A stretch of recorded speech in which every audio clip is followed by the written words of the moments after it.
Sheri, and welcome to The Eyes Have It. Today is Q&A Answers Day.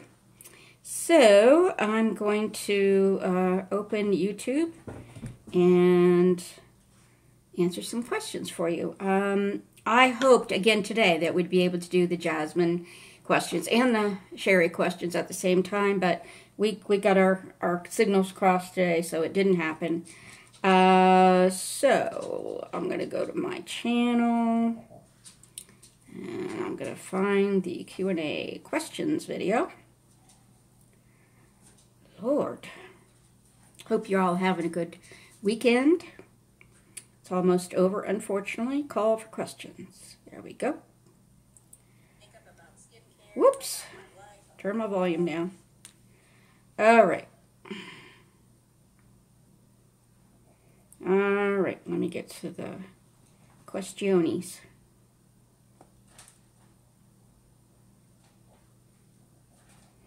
Okay, I'm going to start from the latest question and go back, the most recent question. Sheri G said she went back and watched my previous Q&A videos, and her question is about my mother. She said, you said that she was a complicated person and very classy. You found some of her makeup back when she left. You also mentioned she left when you were 12 and a half, and I wondered where she went, if you still saw her and had a relationship with her. Yes, we have remained having a relationship, since she left. She lived in a town, when I was still a kid, she lived in a town 10 miles away, and so we saw her every weekend. And then since at 18, I moved away from home. Then when I go home, I stay with her. And, we still don't have an easy relationship. But, I think for me, she's my mother and I love her. And I don't always have to like her. And I think the same for her to me. Okay. Little Poet.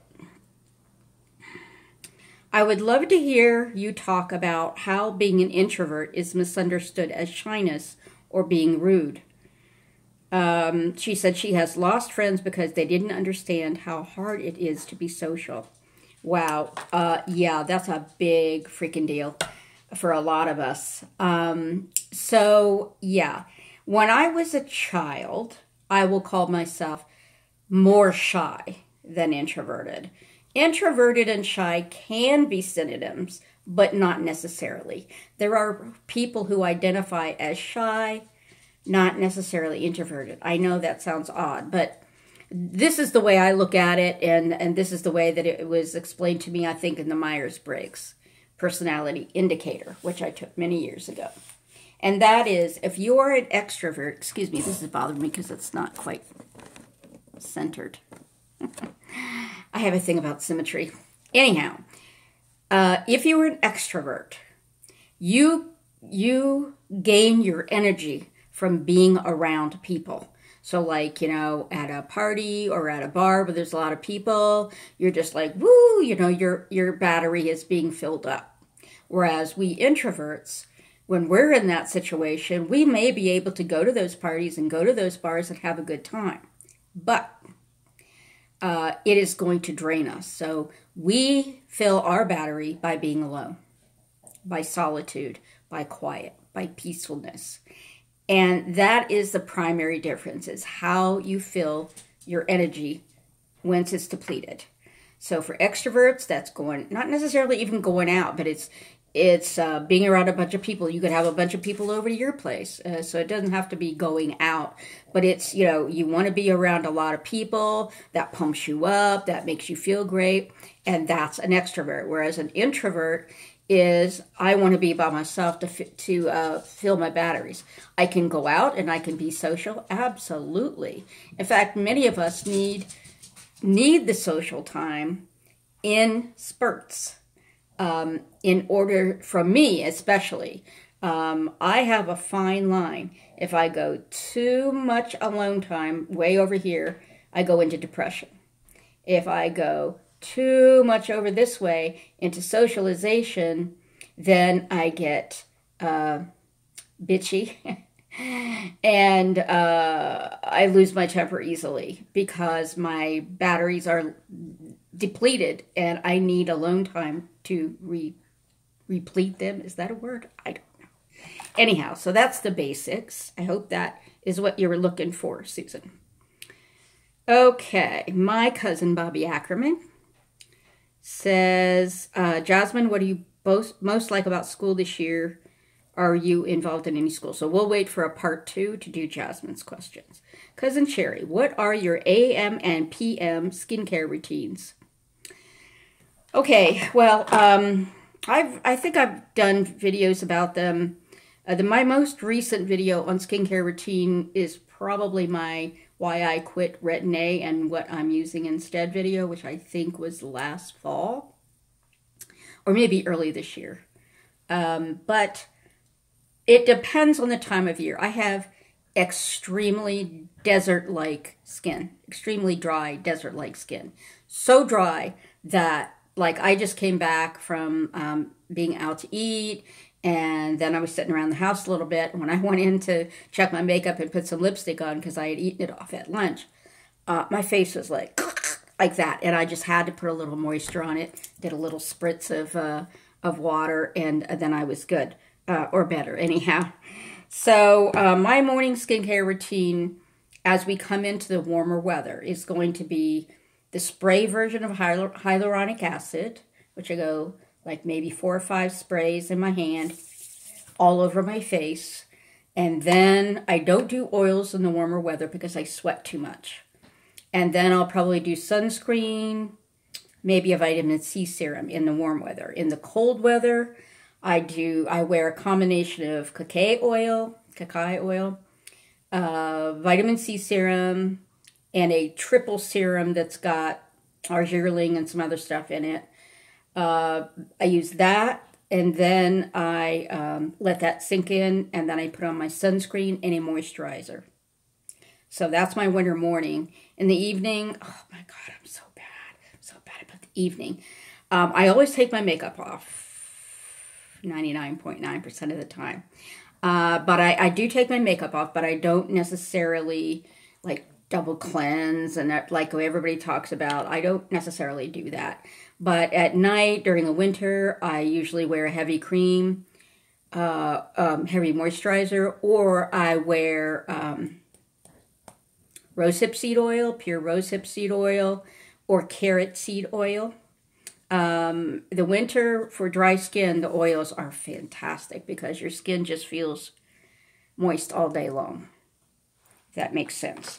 So that's about it. So I use the oils in the winter and the heavier moisturizers in the winter. Then in the summer, the warmer weather, I use the hyaluronic acid spray, maybe a serum of some sort, and a moisturizer and a sunscreen. Okay, Peg C. Oh, what? Where'd you go, Peg? Can you tell us how you made your decision to retire from work? What did you consider and how has everything worked out for you? Any regrets or things you might do differently? And any good books or movies you can share. Okay. My decision to retire was pushed by one thing. Stress so bad that my body was breaking down. I got so horrifically ill the summer before I retired that I had to take 2 weeks off, doctor's orders, 2 weeks off from work, and I was still trying to run the office by phone because there was nobody else there to do it at that particular time. We had just lost a couple people, and those positions hadn't been, replaced, and so I was it, and so I was off for 2 weeks on the phone every day trying to run the office and be very sick at the same time. It was horrible. So I had always planned, I was a government employee my whole career, and we can retire at age 55 with 30 years of service. You can do more than 30 years of service, but you have to have the 55. And I had my 30 years of service before I was 55 because I started really early. So I was going to wait until my Yeah, the money you get, the paycheck you get once you retire, annuity. I was going to wait until my annuity was maxed out percentage-wise, so there was no point in me working any longer. That was the plan. And I think that would have been age 62. No, I wasn't going to make it. I really was not going to make it. I was overworked, stressed out to the max. I couldn't handle it anymore. And that year happened to be, my birthday is in October. And it just so happened that that year, was the year that I was horrendously stressed out. And so I had the option, as of my birth month, the end of my birth month, I could retire. So I came down to the beach and I bought a condo. And I went back. This was in late summer. And I said, sorry, but I'm retiring. And they were like, no, we need you to give us another 6 or 8 months. And I said, well, I can't maintain 2 homes because I'm single. I can't, there's no way I can do that. So they let me work at home for the last 5 months. But anyhow, it worked out great. I would say for the first, I've been retired 11 years come May 31st, this May 31st. And I would say it worked out great. But about halfway in to the 11 years, I had a major disruption in my best friend circle. And they were like family to me. And one died. One went off, what I thought went off his rocker. And the other one just moved out and wouldn't contact me anymore. So, yeah, that was a really rough patch. And I do have depression. I'm a very positive person. I hope that most people who watch my channel would agree that I am a very positive person. But I do suffer from depression, so there are times when I am down in the ditch and working my way back up again. And this winter has been real bad. But the time that my friend circle disintegrated, that was one of the worst depressions I've ever had. And then it got much, much better again. And then in 2017, I had a total knee replacement, followed by falling and breaking my shoulder. So that whole year, I was in agony. I was in physical therapy an entire year. And since then, I've had a harder time with depression. Okay. Any regrets? Absolutely not. Absolutely not. In terms of anything I would do differently, no, but what I would recommend for anybody who's looking to retire, think about what it is you're going to do. Are you going to sit around the house all day, every day? Are you going to volunteer? Are you going to write? Are you going to get a side job? Are you going to work at McDonald's? Think about it and think very seriously about it and put plans into motion before you even retire for that to happen. Give yourself like a month to just enjoy being retired. And then pick right up and start something. For me, it was volunteering. Okay. Book and movie. Gosh. I can't think right now. I'm reading a couple different things, including the Michelle Obama book. Can't think of anything right now. Okay. Susie Q.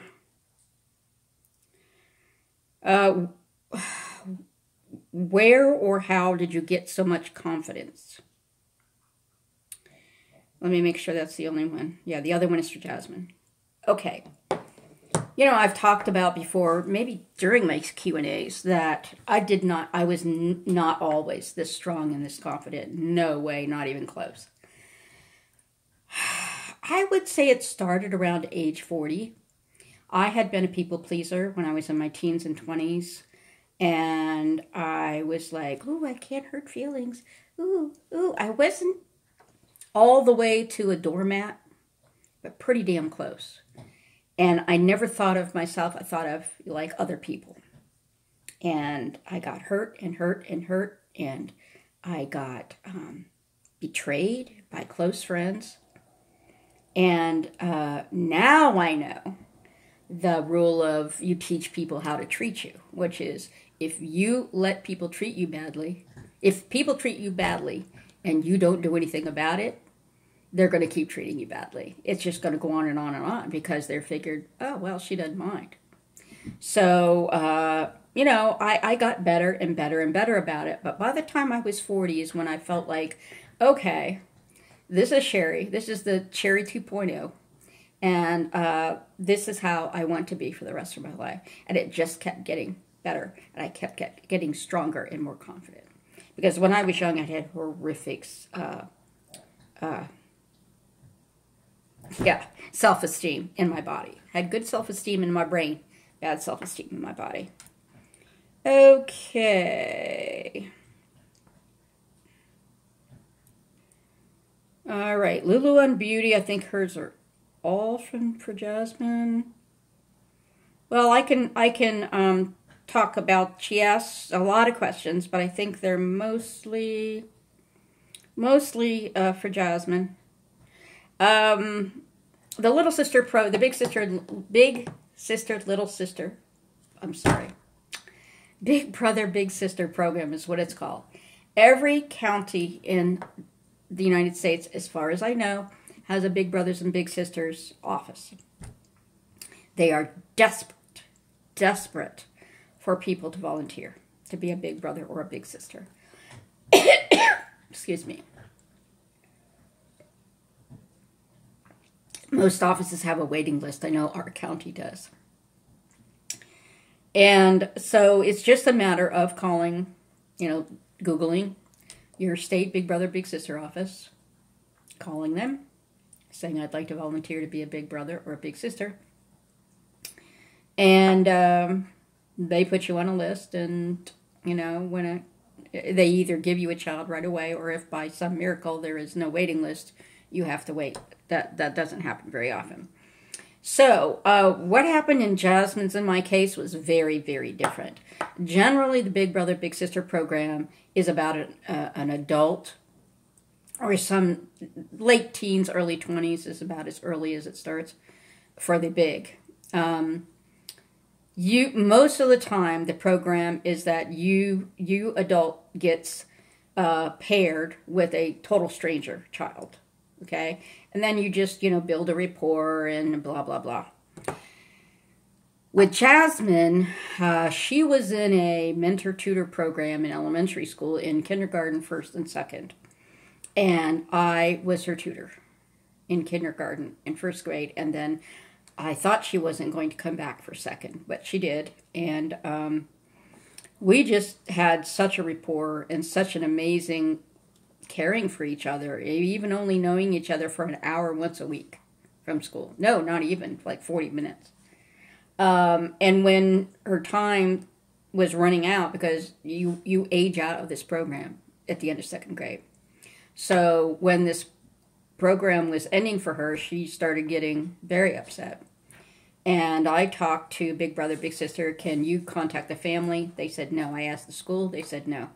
But the school really was behind me, so they gave me a note card, a little envelope, and they said, write this out and send it home with Jasmine. So I did.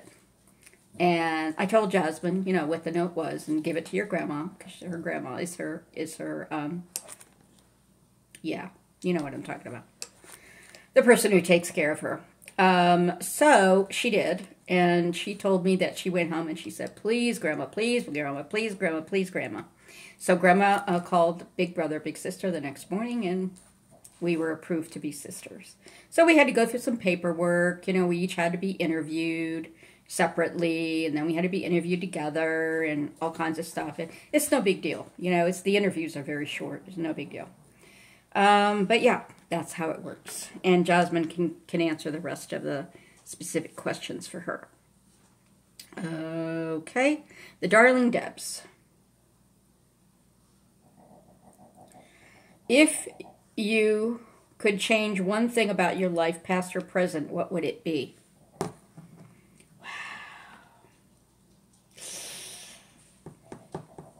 I certainly have had no perfect life, but I've had a good life. I'm a very serious person about doing the right thing. And so I don't have a lot of regrets.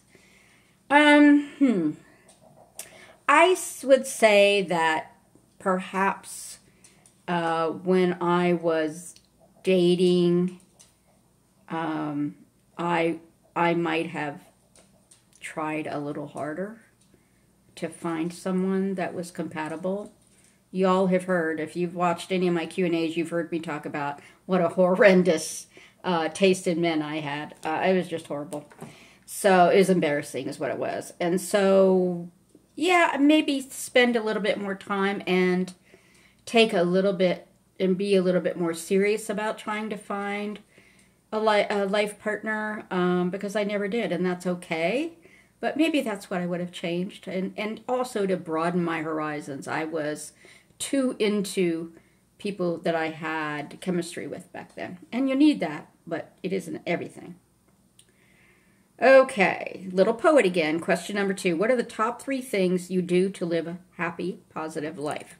Gratitude, which means every morning or every night when you're getting ready to go to sleep or when you first wake up. Maybe you're laying in bed and you're not ready to get up yet. You think of at least three things that you're grateful for. And I tell people that I don't care if you had the worst day of your life.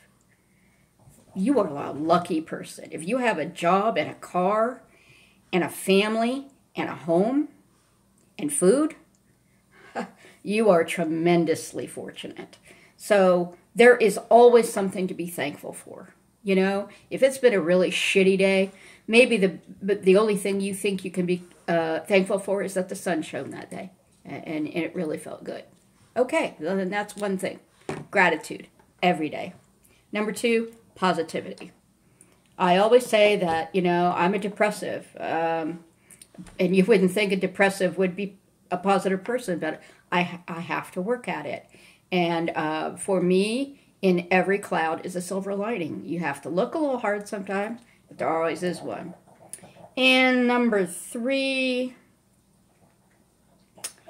I would say strong sense of self. I can't live a happy, positive life if I don't love myself, if I don't believe in myself, and I don't believe that I am worth being here, taking up space. I have to believe that. For me, I have to believe that. And so I would say those 3 things: gratitude, positivity, believe in yourself. Okay. Makeup by Sheri. What do you love and dislike the most about YouTube? Love is easy. That's the people. The people that I have gotten to know. Come on. Come on. The people that I've gotten to know on YouTube and off of YouTube, and a lot of you I know on Facebook now. So I get to talk to you more, actually, on Facebook, which is awesome. That's definitely what I love. Dislike. I'm really lucky that I don't get a lot of hate comments, so I can't really, you know, complain about that. I guess I would say, and some people say this doesn't exist, and some people say it does. I guess it depends on what side of the fence you're on. But I think there's a little bit too much cliquishness in the over 50, over 40 beauty community. I think there's a little bit too much cliquishness, whereas some people are always included, but most people are always excluded. Just my opinion. Okay, that is it on YouTube. Let me flip over to Instagram, where I think I have one question. Instagram. Stop, miss. Just lay down. Alrighty. Come on, Instagram. There it is. I think there was one question. I could have sworn there was a question from Sheri. Am I losing my mind?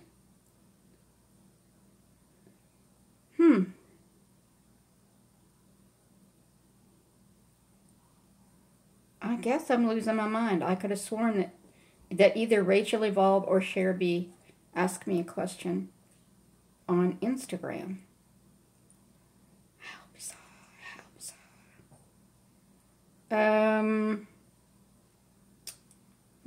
got some comments, but I don't... Oh. Oh, it was not on the Q&A snapshot, screenshot. It was on my picture. So I'll go ahead and answer it. So this is the picture I put on Instagram. Whoa. That is me. My senior graduation picture, my high school graduation picture. Can't see it very well, sorry. And Jean Altman, who is a former coworker of mine and now Facebook friend, asked, how would you describe that Sheri in the picture? And I said, very shy, with low self-esteem physically, but not intellectually. Horribly naive, but gave everyone the benefit of the doubt. Always expected the best of people. She is gone, but not forgotten. I really do think, and I don't know how many of you think this way, I'd appreciate it if you'd comment about it down below, but I truly think of myself as birth to 35 or 40 as one Sheri, probably like 30. Birth to 30 as one Sheri, and like 40 to now another Sheri, and then the 30 to 40 being like the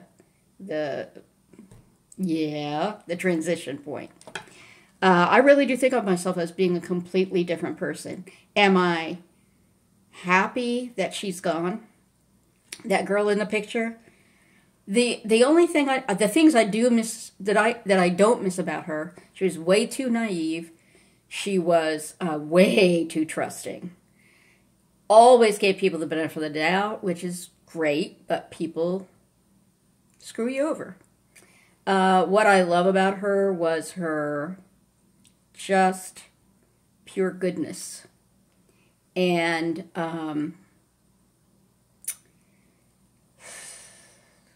I think that it was her pure goodness and her belief that everything was just going to be okay, you know?